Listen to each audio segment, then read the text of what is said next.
Buenos días, vamos a continuar el ciclo del intelectual y su memoria que normalmente organizan esta facultad con el Secretariado de Extensión Cultural y Universitaria, en este caso en colaboración con el Seminario de Estudios Latinoamericanos, con la intervención del doctor Carlos Blanco Aguinaga, del que la doctora Sultana Banón me imagino que hará una presentación más precisa, pero al que yo le quería de antemano dar las gracias por estar aquí con nosotros, porque pienso que para esta universidad y para este ciclo es un lujo tenerle, porque de alguna manera es una de las figuras del hispanismo de la segunda mitad del siglo XX, de este siglo XX que está a punto de marcharse. Él también es creador importante. Ayer mismo se presentó su última novela, Narrador en concreto, y bueno, pues de todo esto va a hablar en esta charla con la doctora Banón, y yo querría pues simplemente entregarle los trastos a ellos y darle muchas gracias por estar aquí con nosotros. Gracias a vosotros.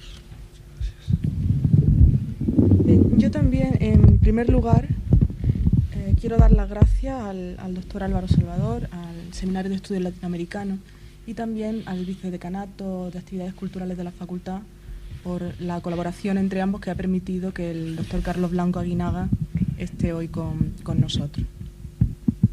Para la generación de hispanistas que se formó en las universidades españolas en los años posteriores a la muerte de Franco, es decir, para mi generación, el nombre y la obra de Carlos Blanco Aguinaga es mucho más que una mera referencia bibliográfica.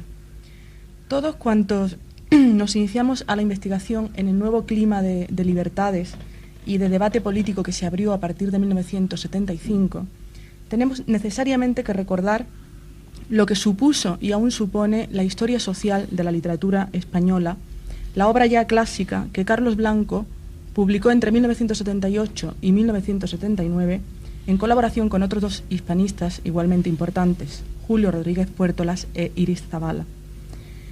No creo exagerar si digo que la repercusión de este trabajo fue tal que durante un tiempo el hispanismo se dividió entre los pro-historia social y los anti-historia social. Baste recordar, por un lado, la airada recepción que un periódico ya entonces tan influyente como El País dedicó al volumen en esas reseñas críticas que a lo largo de 4 semanas consecutivas descalificaron el libro, acusándolo, entre otras cosas, de versión estalinista de historia de la literatura. Y por otro lado, el tremendo éxito del público que, a pesar de este rechazo oficial, tuvo el libro, cuya primera edición se agotó muy pronto. Un éxito al que yo creo que debieron de contribuir, entre otros, los estudiantes de la Universidad de Granada, ya que muchos de nosotros estudiábamos la historia de la literatura española a caballo entre el albor, preferido por los profesores más tradicionales, y la historia social, que era la opción elegida por los profesores de literatura que encarnaban entonces la conciencia crítica de la Facultad de Letras en Granada. Pero Carlos Blanco Aguinaga no es solo uno de los autores de la polémica historia social de la literatura española. Desde que en 1949 comenzó su labor investigadora en el Colegio de México, junto a su maestro, el gran filólogo, el gran sabio Raimundo Lida, hasta el día de hoy, Carlos Blanco ha hecho aportaciones decisivas en el ámbito de los estudios literarios en lengua hispana. Es sobre todo y antes que nada uno de los mejores especialistas en la generación del 98, razón por la cual su presencia entre nosotros este año es especialmente significativa. Sus estudios sobre Unamuno, que son muchos y muy diversos, son básicos a la hora de conocer aspectos importantísimos de la obra y de la personalidad del escritor vasco. Su más conocido libro sobre el tema, El Unamuno contemplativo, que se publicó en México en 1959, contenía una tesis originalísima que modificó profundamente la visión que hasta entonces y todavía ahora se tiene del Unamuno trágico y agónico. Carlos Blanco opuso esta imagen del Unamuno angustiado que todos conocemos otra de un Unamuno pacífico y casi místico, al que llamó el Unamuno contemplativo. Otro hito en la labor investigadora de Carlos Blanco, que puede ya encuadrarse dentro del ámbito de la investigación sociológica, es su libro Juventud del 98, publicado en Madrid en 1970. Aunque hoy es ya tópico distinguir dos fases bien diferenciadas en la generación del 98, la de la juventud rebelde y la de la edad adulta ya apolítica, en el momento en que Carlos Blanco publicó su Juventud del 98, esta tesis distaba mucho de ser un tópico. El hecho de que los escritores del 98 habían tenido una juventud rebelde y en muchos casos socialista, era algo que, aunque perfectamente conocido por los coetáneos de los 98istas, había pasado desapercibido para la mayoría de sus estudiosos.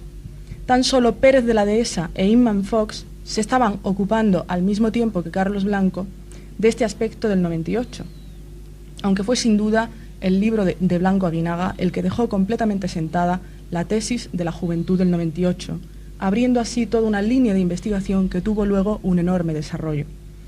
No es desde luego azaroso que en este año del centenario la editorial Taurus haya lanzado una tercera edición corregida y aumentada del libro, cuya lectura puede contribuir a que nos cuestionemos muchos de los tópicos oficiales que se están manejando en estos días sobre el tema del 98. A pesar de que Carlos Blanco no es en estricto sentido un especialista en literatura hispanoamericana, sus trabajos sobre algunos autores hispanoamericanos han sido también de especial trascendencia. Sobre todo aquel pionero y clarividente trabajo que sobre la narrativa de Juan Rulfo escribió y publicó en 1955, en el primer número de la Revista Mexicana de Literatura, de la que fue además cofundador. Sobre Rulfo, cuya obra ya había suscitado la admiración y el entusiasmo de los lectores mexicanos, se había escrito hasta entonces alguna que otra reseña.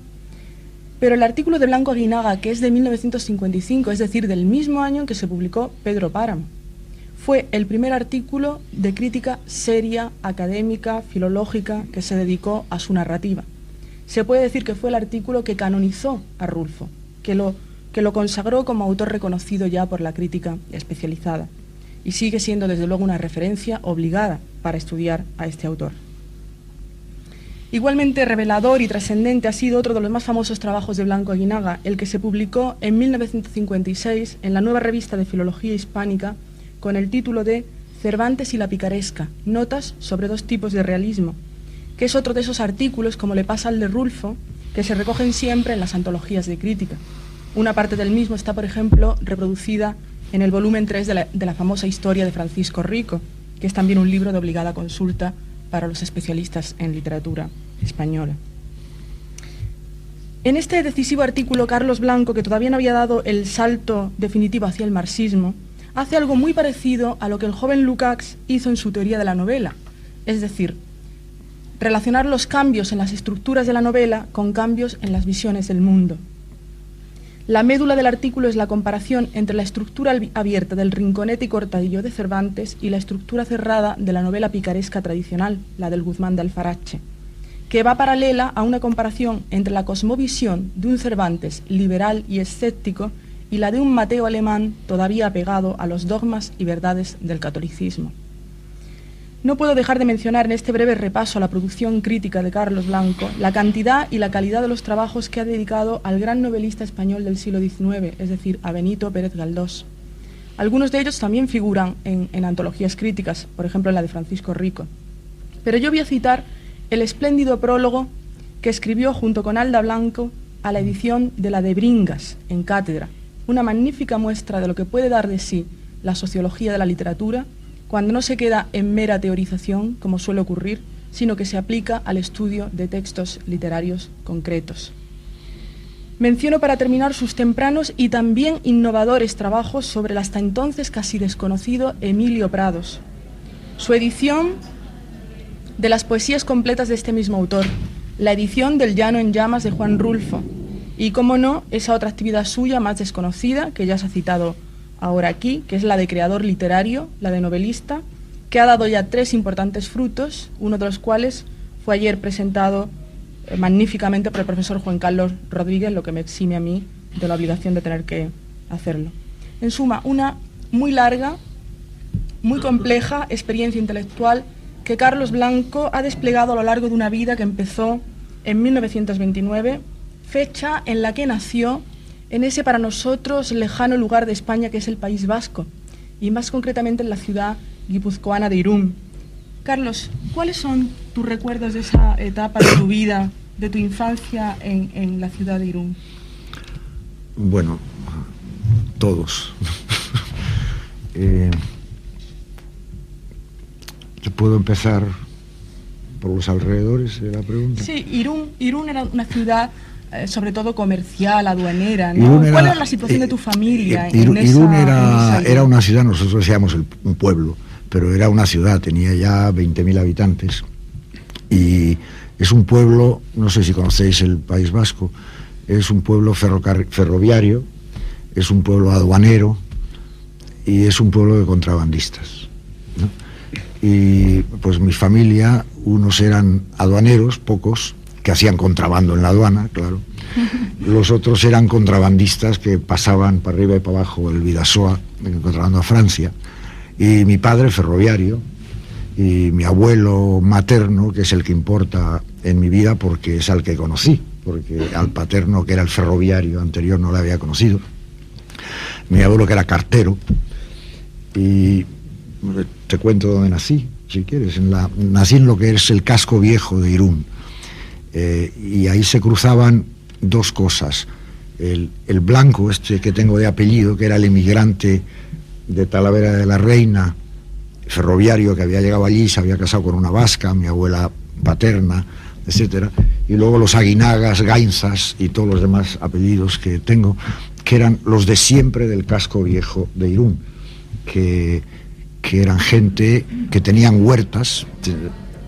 Yo nací al borde mismo del río Bidasoa, encima del río, y mis tíos, con los que me criaba, con los que estaba siempre de niño, tenían las huertas del otro lado. Pero había una diferencia importante entre mis tíos, los Lecuona Gainza, y mi abuelo, el Aguinaga Gainza, que es que mi abuelo, siendo ya cartero, y mi tío Matías, gran futbolista, siendo empleado de aduanas, y mi padre, que había estudiado para contador público, ya no había huerta.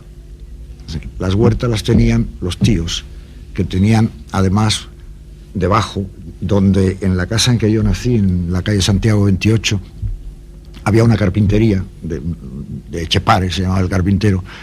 En la planta baja de la casa de los tíos estaba la cuadra, donde tenían vacas, y luego en la parte de atrás de la cuadra tenían conejos, tenían pollos, o sea que ellos vivían en una economía, por un lado, de subsistencia, y todos los hombres de la familia trabajaban en cosas insignificantes.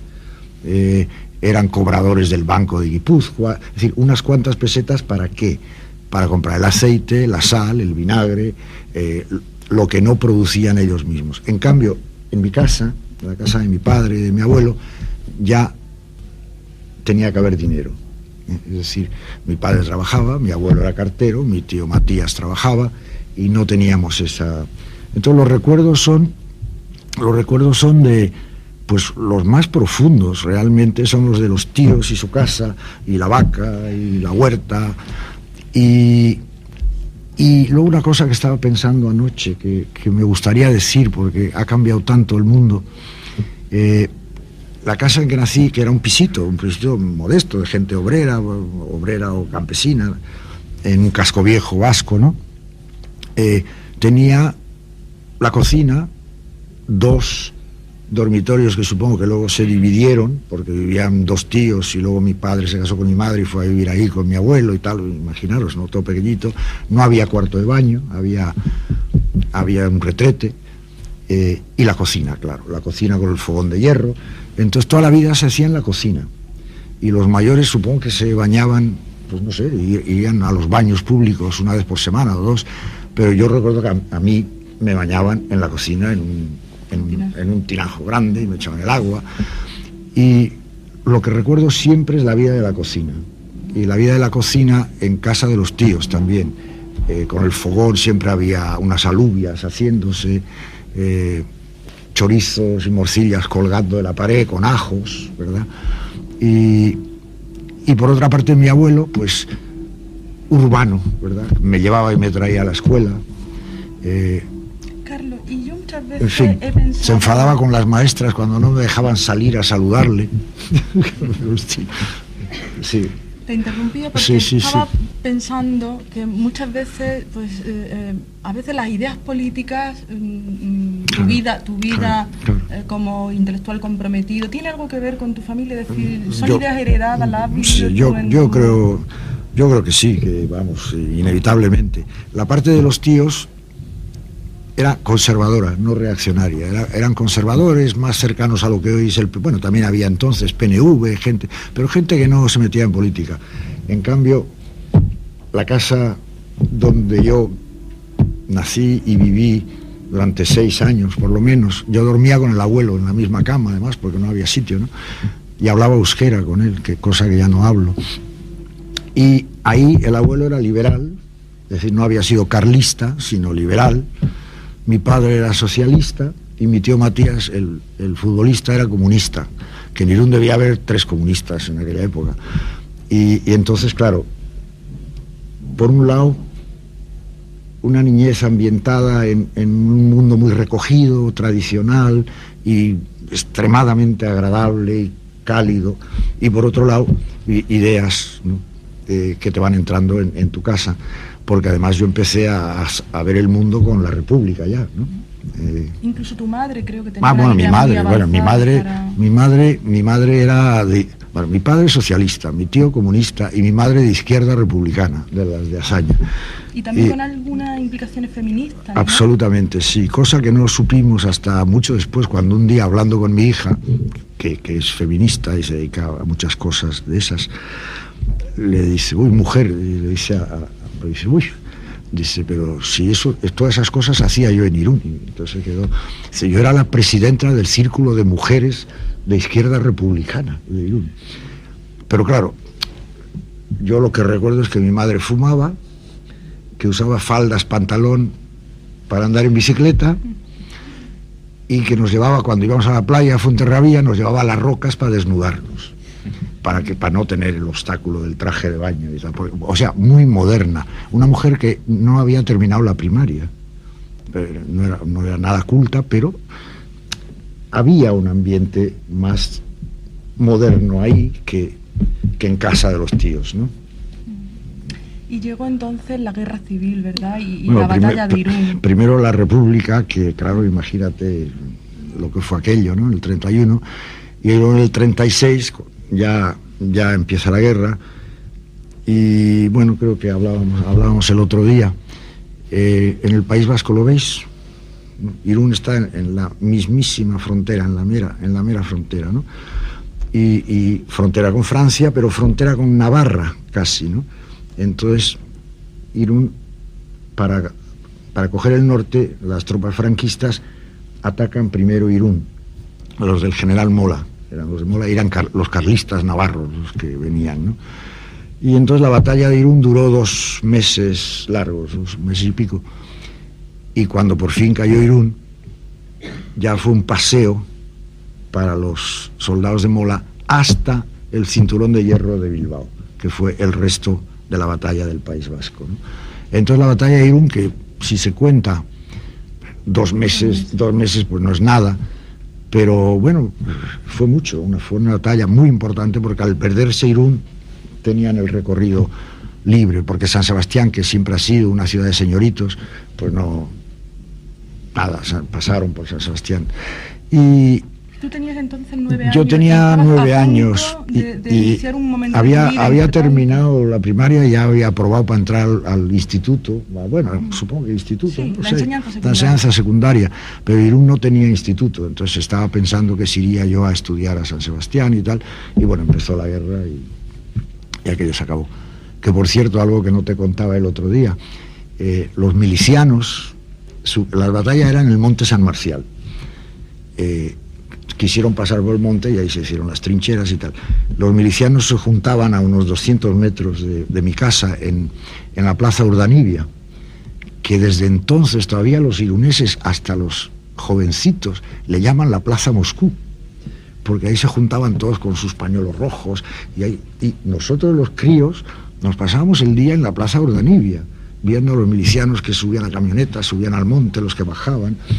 O sea que era una guerra como que la vivíamos en la calle misma, ¿no? Estaba ahí como espectáculo, pero era un espectáculo que vivíamos, y éramos tan burros que nosotros jugábamos a la guerra, claro, a pedradas, ¿no? En fin.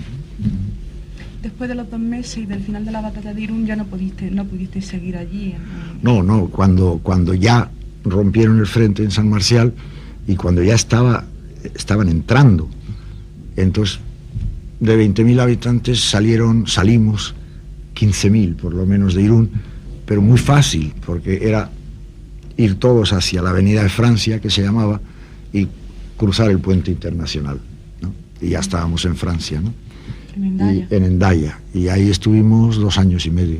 Hasta que terminó la guerra, ¿no? Hasta que terminó la guerra civil en el 39. ¿Te cuento lo que pasó después? Cuéntame, ¿no? Lo que pasó en Hendaya. ¿Cómo viviste eso, en Hendaya? Esos 2 años y medio allí? Pues tuvimos que aprender francés porque aunque éramos de Irún y está del otro lado del río, pues no sabíamos francés. Y bueno, pues nos metieron a una escuela a los de mi edad, de 9 años, 9 y medio, con los de párvulos, para que aprendiéramos.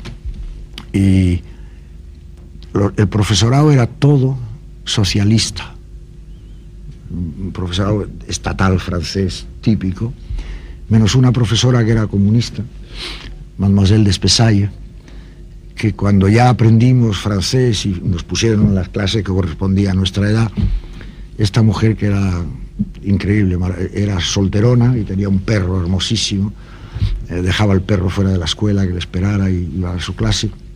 Todos los días empezaba la clase con un informe sobre lo que estaba pasando en la guerra nuestra, y decía: ayer los ejércitos de la República han tomado Belchite o han perdido, y cuando había una mala noticia, pues era una tristeza terrible.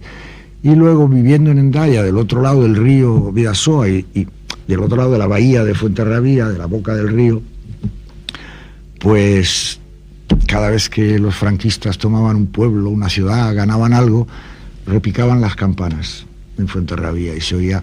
Y entonces vivíamos constantemente pendientes de si habían tenido algún triunfo o no, si repicaban o no repicaban las campanas.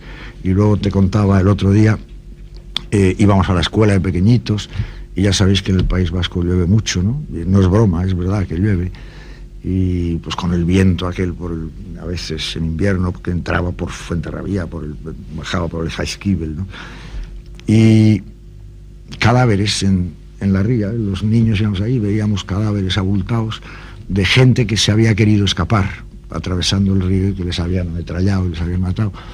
O sea que no tuvimos, los niños vascos no tuvimos la guerra como los niños de Madrid, o no tuvimos como Granada los fusilamientos, o Sevilla, o Barcelona, los bombardeos, pero sí teníamos una presencia constante de la guerra, aunque estábamos en Francia seguros y tranquilos, muy protegidos por el gobierno vasco y por el gobierno de la República, ¿no? Y de nuevo, cuando estás a punto de iniciar tu entrada en el bachillerato francés, pues cuando ya había aprobado los exámenes, se acaba la guerra y mi padre se va a México solo y nos quedamos mi madre, mi hermana y yo. No he hablado de mi hermana hasta ahora porque es 5 años más pequeña, o sea que no existía hasta, ¿no? Y nada, pues un día nos llega un recado de México que tenemos que ir para México, que ya está, que ya tenemos pasaje. Y pues nada, mi madre nos coge a los dos, nos lleva al puerto de Cherburgo y nos subimos a un barco y llegamos a Veracruz el 21 de agosto de 1939. Ese barco era un poco especial, ¿no? Un barco rarísimo porque no era uno de los barcos típicos. No sé si sabéis que la República, con la enorme ayuda, bueno, con la ayuda definitiva del gobierno de México, fletó barcos, ¿no? El Sinaya, el Mexique, el Ipanema, una serie de barcos que, como podía, ¿no? Y se iba seleccionando gente pues casi arbitrariamente, el que tenía papeles, el que llegaba a tiempo, y iban a los barcos, iban a México.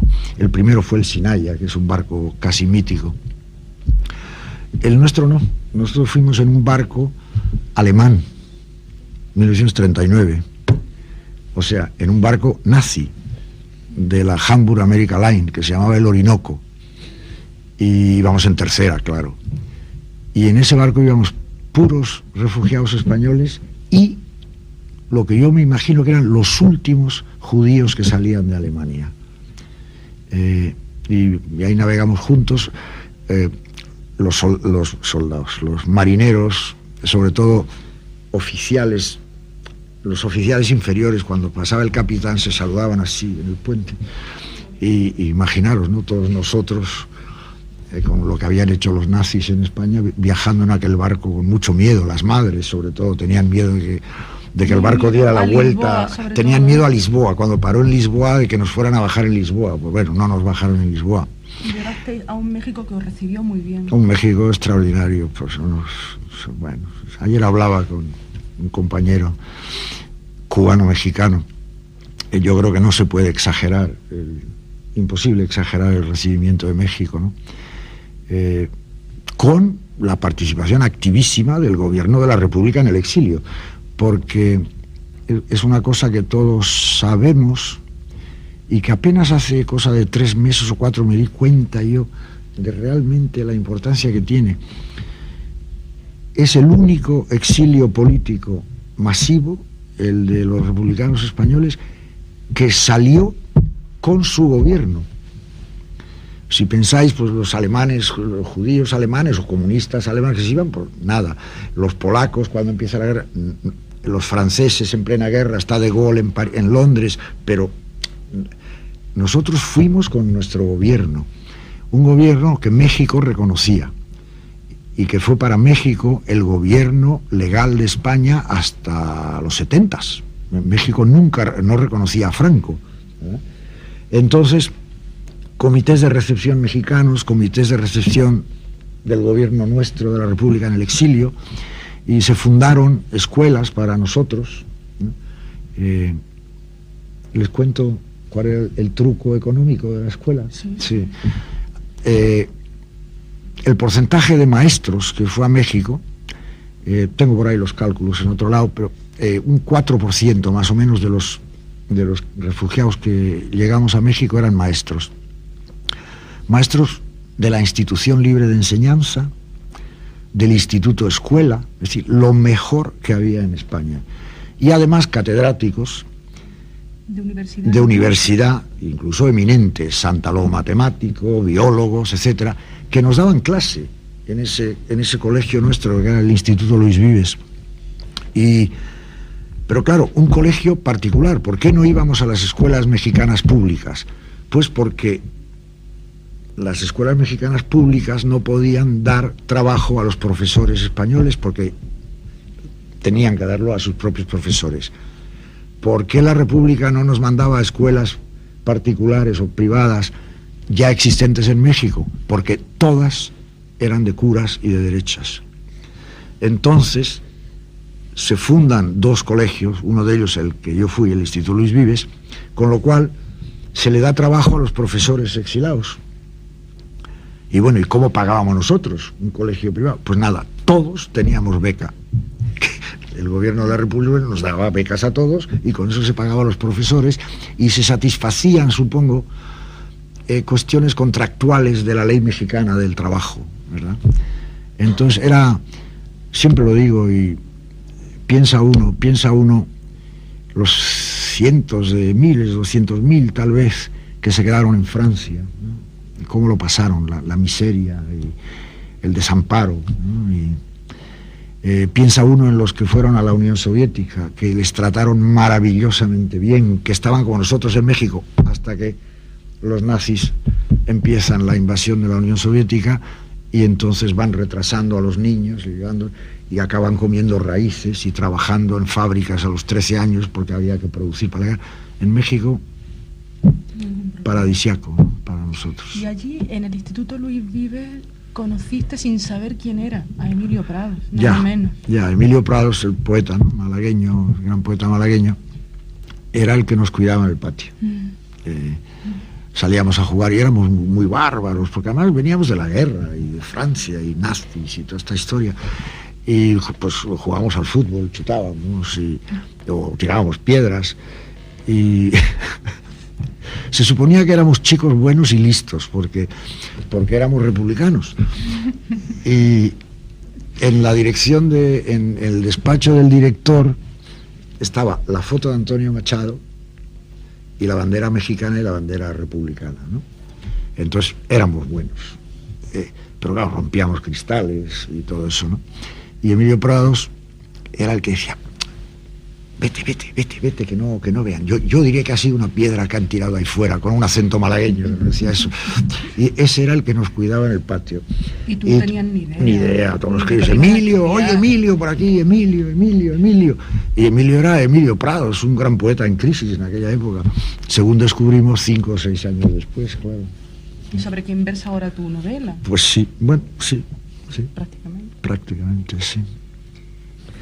Además de a México, tu vida está muy vinculada a los Estados Unidos. Hiciste tus estudios universitarios en Harvard, después has sido profesor de universidad norteamericana. Sí. ¿Cómo fue eso de...? Bueno, me dieron una beca para ir a Estados Unidos, por aquello, eso de que éramos chicos listos y tal. Por la solidaridad internacional, ¿no? Los cuáqueros, que eran los únicos que ayudaban, porque las potencias democráticas, Inglaterra, Francia, Estados Unidos, no ayudaban nada, porque eran las de la no intervención durante la guerra, ¿no? Pero Estados Unidos, que es un país muy curioso, hay gente muy buena y muy... Los cuáqueros nos ayudaban, mandaban dinero y tal, para la escuela sobre todo, y para ropa, y nos mandaban ropa. Y un día mandaron una maestra que para enseñarnos inglés, porque ninguno de aquellos grandes profesores y maestros refugiados sabía inglés. y nada, pues fuimos estudiando inglés y a mí me gustaba, y esta señora un día le dijo algo al director, el director le dijo algo a mi madre, me hicieron tomar un examen y me dieron una beca para ir a Harvard. ¿Y te fuiste a Harvard? Que muy subdesarrolladito, sí. Me fui a Harvard. Sí, pero con grandes ambiciones. Iba a ser ingeniero, que es lo que tiene que ser todo chico vasco listo que viene de familia de origen humilde, ingeniero de caminos, canales y puertos, ¿no? ¿Y cómo llegaste a la literatura, Carlos? Pues porque me encontré con Amado Alonso. Pues cuéntanoslo, porque es un episodio muy bonito de tu vida. Bueno, primero empezó a irme muy mal en matemáticas y en física, y me iba bien en cursos de historia, y un decano que me tendría que haber quitado la beca porque no estaba dando yo el notable, y me dijo: ¿por qué no sigue usted más cursos de historia o de humanidades? Y bueno, pues tal, y ya pues me fui acercando un poco al notable, no me quitó la beca, y en esto pues ya me fui interesando por la filosofía y tal, y en esto llegó Amado Alonso, gran crítico de la estilística, que venía huyendo de Perón, de Argentina, y que era vasco-navarro, y pues empezamos, un servidor y 2 o 3 chicos latinoamericanos, a ir a las clases de Amado Alonso, y a él le encantaba que fuéramos, y luego incluso nos dejaba ir a sus seminarios de doctorado. Yo le he oído el Lorca completo, le he oído un Fray Luis, un seminario sobre el Fray Luis maravilloso, y claro, ahí ya me aficioné a la literatura, aunque me licencié en filosofía. Y Amado Alonso, por cierto, me salvó la carrera, sí.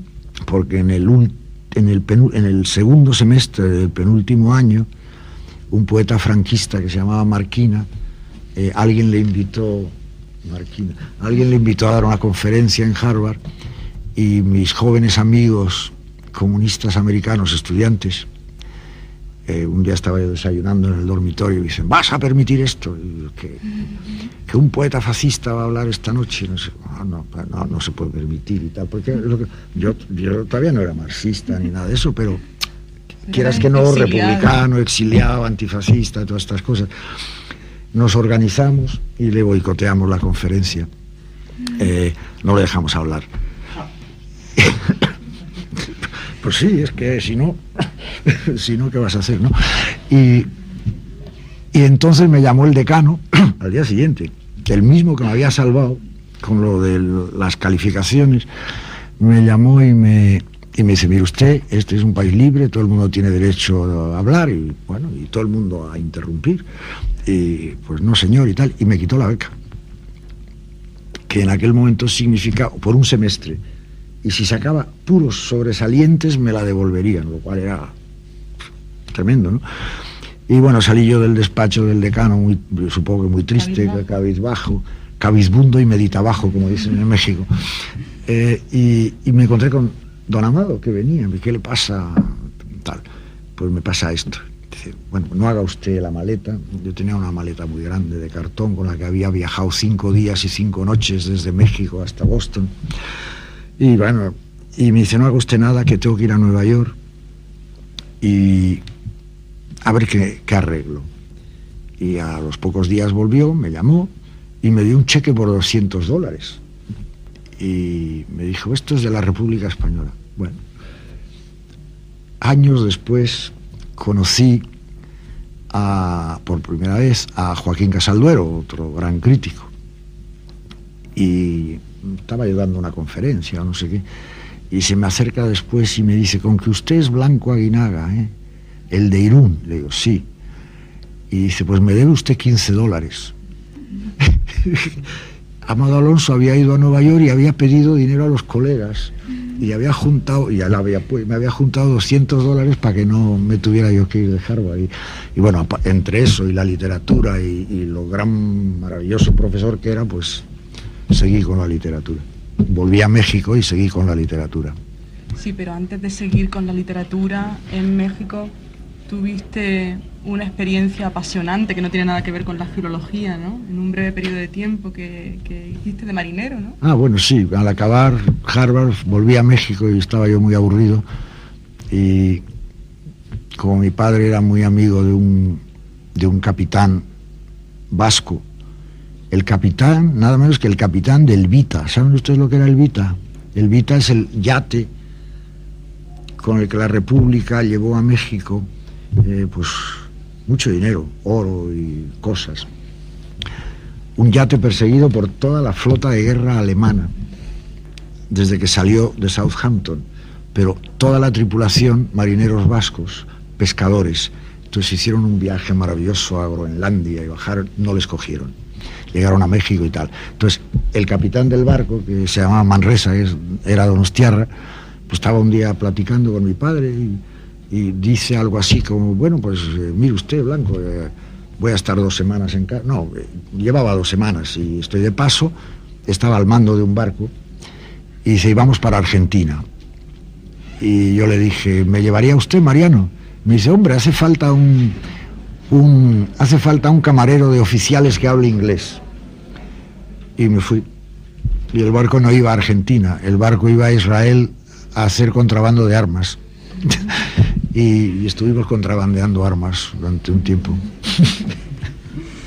Y después de esa corta y apasionante experiencia de contrabandista, volví a México y tuve la no tan corta, apasionante experiencia de que me encontré a Iris, que no es Iris Zavala, sino que es mi mujer, sí. Y al poco tiempo nos casamos. Y tuviste hijos. Y tuve hijos y ya me asenté. Sí, y te pusiste a hacer tu tesis ya sobre una Hice mi tesis doctoral. Y te encontraste con tu maestro, con Amado Alonso. Amado Alonso es el que me inició, por supuesto, y el que me salvó, ¿verdad? Y luego en México, en el Colegio de México, Raimundo Lida, que era discípulo de Amado Alonso, argentino, que había salido también con lo de Perón, y que bueno, que es mi maestro, ¿no? ¿Cómo era tu relación con él, Carlos? Pues al final de tú, pero todos aquellos años del Colegio de México, muy de usted, muy formal, porque era un hombre muy serio, y extremadamente tímido, pero buenísimo, ¿no? Aparte que era un genio crítico, en mi opinión, ¿no? Y que nos enseñaba. Por ejemplo, cuento lo de la conferencia. Sí. Un día estaba yo en el Colegio de México. Era un centro de investigación muy modesto, muy pequeño, el Colegio de México. presidido por don Alfonso Reyes, gran escritor mexicano. Y un día oigo que Lida coge el teléfono y está diciendo, pues sí, yo podría hacer Quevedo, Margit Alatorre podría hacer algo de lírica tradicional y Blanco Aguinaga podría hacer algo de Unamuno. Y bueno, cuelga y viene. Estaba yo haciendo fichas para la revista de filología y me dice, me acaban de hablar del Ateneo Español de México que quieren un ciclo de 3 conferencias y yo he dicho que yo puedo hacer una, Margit otra, y he propuesto que usted dé una sobre Unamuno. Yo no había dado una conferencia en mi vida. Y bueno, pues nerviosísimo. Dice, nada, usted haga unas notas, discutimos el tema, escogí el tema, hago mis notas. Esto os lo voy a contar con algún detalle porque es lo que se llama un maestro. Hago mis notas y por fin escribo una versión de la conferencia. Se la doy al señor Lida, que era el señor Lida. El señor Lida con su lápiz rojo, pum, pum, pum, me la devuelve. Hago otra versión, se la doy, pum, pum, pum, pum. A la 6ª versión o así, me dice, esto ya parece que está bien. Ahora vamos los dos a la sala grande, que no era muy grande, pero que tenía una mesa larga. Póngase usted allá y yo me pongo aquí y léame la conferencia. Yo practiqué la conferencia con Lida, y lo cual no impidió que cuando tenía que ir a dar la conferencia me dio fiebre por la tarde, le dije a mi mujer, no voy, estoy enfermo, me sacó de la cama, me llevó, y en cuanto acabó la conferencia se me quitó la fiebre y me fui con los amigos, nos fuimos con los amigos de juerga por ahí, pero bueno, un gran maestro, y no conmigo, con todos, ¿no?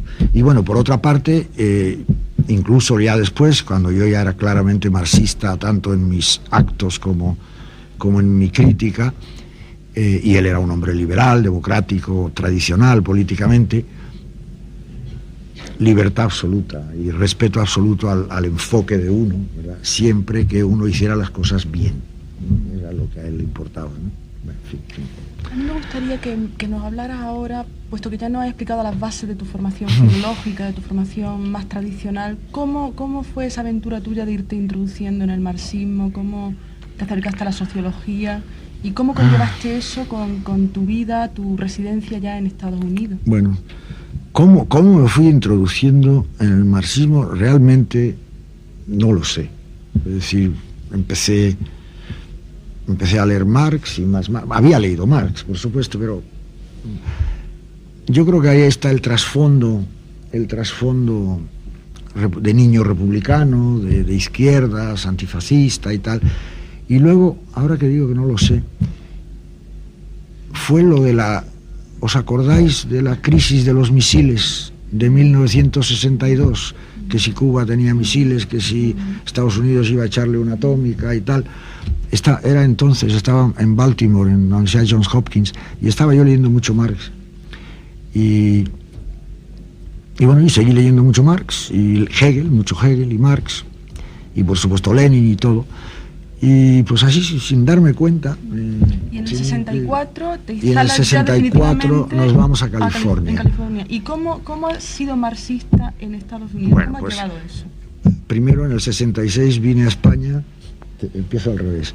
Y conecté con todos los estudiantes del Sindicato Democrático de la Facultad de Filosofía y Letras, y luego con la gente de la clandestinidad en general, PC, MC, ORT,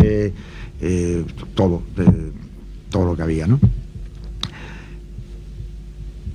Y antes y después, en California, simplemente habíamos empezado en el campus nuestro, el de la Universidad de California en San Diego, y yo creo que esto es importante para vosotros.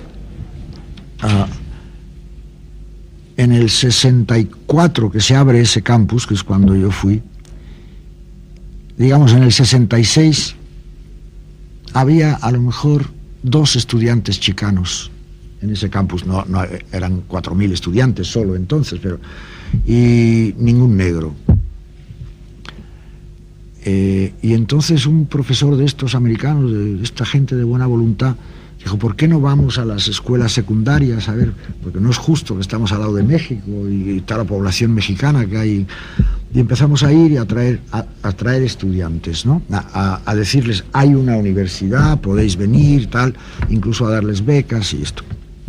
Y bueno, a la vuelta de España, en el 68, primero pasamos por México y estuvimos todo aquel verano terrible de las manifestaciones y luego de la matanza de Tlatelolco, el 2 de octubre del 68, y a la vuelta a nuestro campus me encuentro con que hay ya unos 30 estudiantes chicanos y unos 20 y tantos estudiantes negros, y que además se entienden muy bien entre sí y que están dispuestos a arrasar el campus si no les dan ciertas asignaturas, si no les dan tal tipo de programa que fuese relevante para ellos, como decía. Y claro, hacía falta un profesor chicano y un profesor negro para justificar las actividades estudiantiles de estos dos grupos. Había un profesor negro, joven, químico, y chicanos nadie, y mexicanos solo yo, porque soy mexicano, aunque parezca mentira.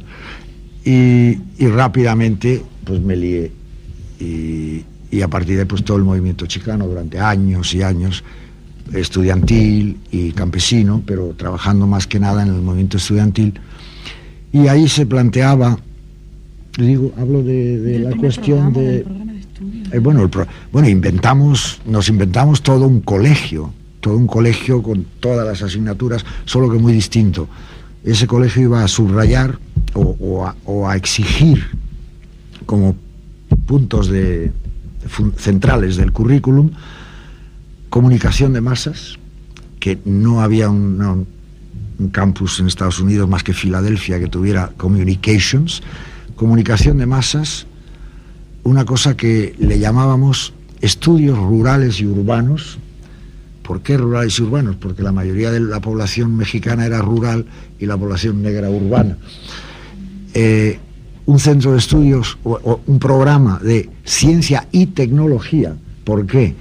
Porque la ciencia teórica, eso era para los anglosajones, que desde ahí mandaban, pero la entrada a la ciencia para los subdesarrollados y pobres y tal, era por la tecnología. Y un programa que era el que iba a explicar todo eso, que se llamaba Estudios del Tercer Mundo, del cual era el director yo. Y bueno, pues ahí enseñábamos, pues eso, imperialismo, colonialismo, neocolonialismo, que quiere decir independencia en una situación de subdesarrollo, en fin, todas estas cosas, ¿no?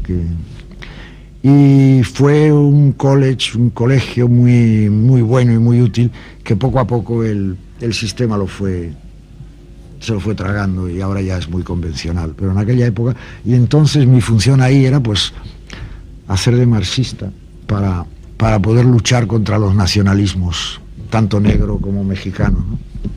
Claro, tuviste que articular el internacionalismo marxista con una atención a las culturas marginadas, ¿no? Que es inevitable. Que es inevitable, que es una dialéctica dificilísima, yo no sé si imposible, pero dificilísima. Y que pero como vasco también tienes que como vasco entonces y ahora... También Arzallus el otro día dijo que ser de izquierdas es no ser vasco, por ejemplo, ¿no?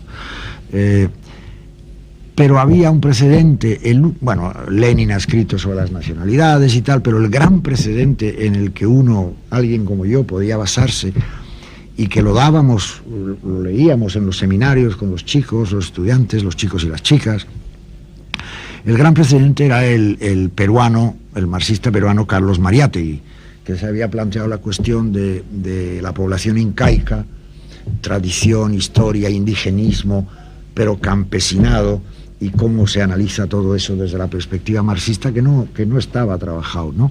Y luego, precisamente en los años en que estamos haciendo esto, en la Universidad de California, están publicando ya Fanon, está publicando Samir Amin, está publicando los independentistas de África, este hombre maravilloso,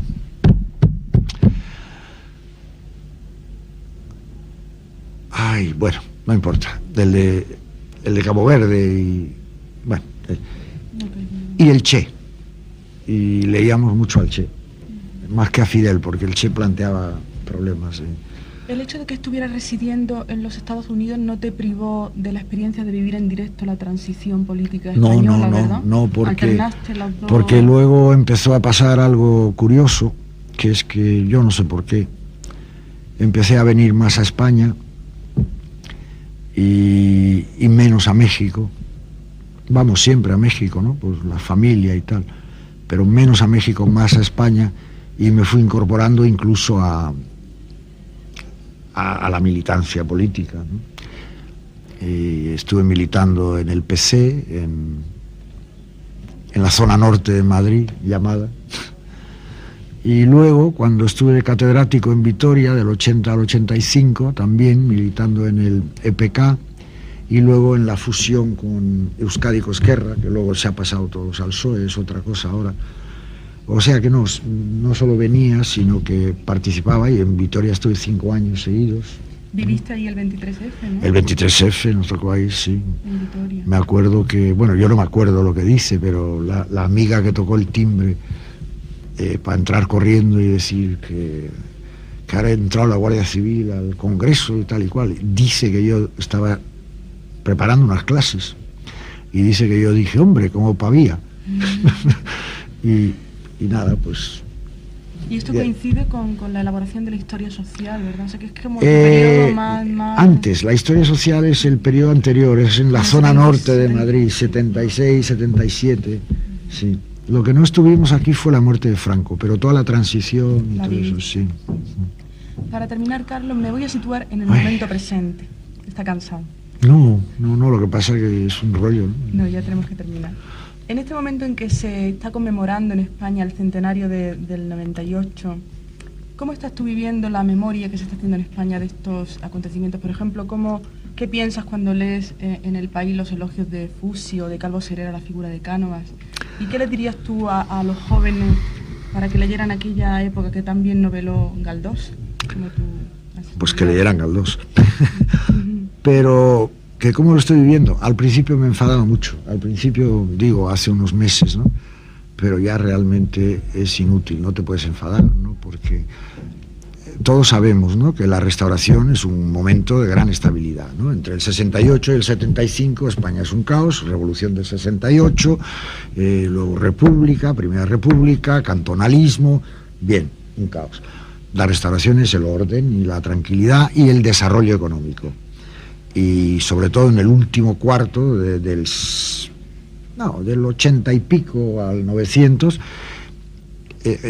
hay desarrollo de las ideas socialistas y organizaciones socialistas y fortalecimiento de las anarquistas, aparte del campo andaluz, precisamente porque hay desarrollo industrial, ¿no? Porque empieza a haber una clase obrera moderna y tal. O sea, todo eso es indiscutible, pero Cánovas, el gran, casi como el gran mago, ¿verdad? Por arte de magia equilibra el sistema, de modo que haya calma.